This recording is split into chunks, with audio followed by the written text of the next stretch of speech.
নমস্কাৰ, মোৰ নাম ভৰত গোহাঁই। চামনি গাঁৱত বাস কৰোঁ। ডিব্ৰুগড় জিলাৰ ৰহমৰীয়া পঞ্চায়তৰ অন্তৰ্গত। হয়, মই এই উদ্যোগটো 1999 চনত আৰম্ভ কৰিছিলোঁ।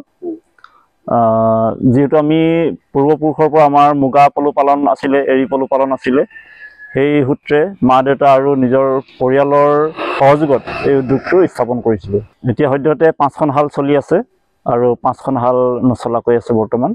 ইয়াৰ উপৰিও আপুনি কি কাম কৰে? বোৱা কটাৰ উপৰিও মই মৌ পালন কৰোঁ আৰু ধান খেতি কৰোঁ।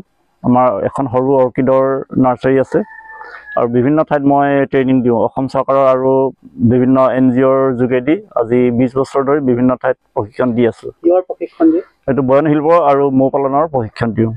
এতিয়া আপোনাৰ যিহেতু ইয়াৰ তাঁতশালত বোৱা কটা কি কাপোৰ ইয়াত বোৱা কটা কৰে আপোনালোকে? প্ৰথম অৱস্থাত মই পাট মুগা সকলোখিনি কৰিছিলোঁ। যিহেতু উজনি অসমত আমাৰ পাকৈত শিপিনীৰ অলপ নাটনি, গতিকে পাট মুগাৰ পৰিৱৰ্তে এতিয়া কটন বা চিন্থেটিক গামোচা, আমাৰ পৰম্পৰাগত মেখেলা চাদৰ, এইবিলাক কাপোৰ বৈ আছোঁ। আৰু আপোনাৰ এই যে গামোচা, মেখেলা চাদৰ, ৰুমাল, সোণালী, এইসমূহ ৰাজ্যৰ কোন কোন স্থানলৈ আপুনি বিক্ৰীৰ বাবে পঠিয়ায়? হয়, আমি বিশেষকৈ এক্সপ'বিলাকত যাওঁ। এক্সপ'বিলাকৰ পৰা বিভিন্ন গ্ৰাহকে ক্ৰয় কৰে আৰু প্ৰথম অৱস্থাত মই আমেৰিকালৈও মুগা কাপোৰ পঠিয়াইছিলোঁ, যেতিয়া প্ৰথম উৎপাদন কৰি আছিলোঁ তেতিয়া। আৰু সদ্যহতে অসম আৰু অসমৰ বাহিৰত বিক্ৰী হয় কাপোৰবিলাক। ইয়াৰ উচিত মূল্য পায়নে? ইয়াৰ উচিত মূল্য পাওঁ। হয়। এতিয়া আপোনাৰ এই উদ্যোগটোত কিমানমান মানুহ নিয়োজিত হৈ আছে? সদ্যহতে 5গৰাকী এতিয়া নিয়োজিত হৈ আছে। হয়, এতিয়া 5গৰাকীয়ে কাম কৰি আছে। আৰু দেখিবলৈ পোৱা গৈছে যে আপোনাৰ এই উদ্যোগটোত আপোনাৰ পৰিয়ালৰ সহধৰ্মিনীয়ে হওক বা পুত্ৰই হওক বা সন্তানে সহযোগিতা আগবঢ়ায়।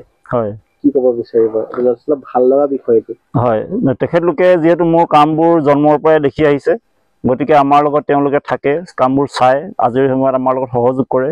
আমিও আজৰি থাকিলে তেওঁলোকক কামত লগাই দিওঁ। গতিকে ববিন কৰাৰ পৰা তাঁত লগোৱা, ফুল বচা, বোৱা, গোটেইখিনি কামত তেওঁলোকে সহযোগিতা কৰিছে। তাঁত বোৱাটো যিহেতু আপোনাৰ যথেষ্ট দীঘলীয়া প্ৰক্ৰিয়া, হয়, প্ৰক্ৰিয়াটোত আপোনাৰ যথেষ্ট পৰিশ্ৰম সোমাই থাকে। হয়, তাৰপিছত এখন গামোচা প্ৰস্তুত কৰিবলৈ এটা সময়ৰ প্ৰয়োজন। হয়, যি আপুনি ফুলত সূতা বাছে, সেইটো আপোনাৰ হাতৰ পৰশত বিভিন্ন ধৰণৰ গামোচাই হওক বা বিভিন্ন ধৰণৰ কাপোৰ ইতিমধ্যে আপুনি প্ৰস্তুত কৰি ইতিমধ্যে নাম ৰখাইছে। চৰকাৰৰ ফালৰ পৰা আপুনি বিশেষ সুবিধা বা কিবা অসুবিধা এনেকুৱা পাইছে নেকি? কিবা বিচাৰে নেকি সুবিধা? তেনেকুৱা ক'বচোন। হয়, চৰকাৰৰ ফালৰ পৰা আমি সদ্যহতে বিচাৰোঁ, যিহেতু আমাৰ হস্তশিল্প, বস্ত্ৰশিল্প উদ্যোগটো যথেষ্ট কষ্টকৰ হয় চলাই নিবৰ কাৰণে। গতিকে চৰকাৰৰ ফালৰ পৰা আৰ্থিক সাহাৰ্য বা আৰ্থিক ঋণ আমি যদি পাওঁ, তেতিয়াহ'লে আমাৰ উদ্যোগটো আৰু বহল কৰিব পাৰোঁ। আৰু বেংকবিলাকেও সাধাৰণতে ঋণবোৰ এৰি দিব নোখোজে। তেখেতলোকেও যদি আমাক ঋণবোৰ অলপ সহজতে প্ৰদান কৰে, তেতিয়াহ'লে আমি নিশ্চয় ঋণো ঘূৰাই দিব পাৰিম আৰু আমাৰ উদ্যোগটো শক্তিশালী কৰিব পাৰিম।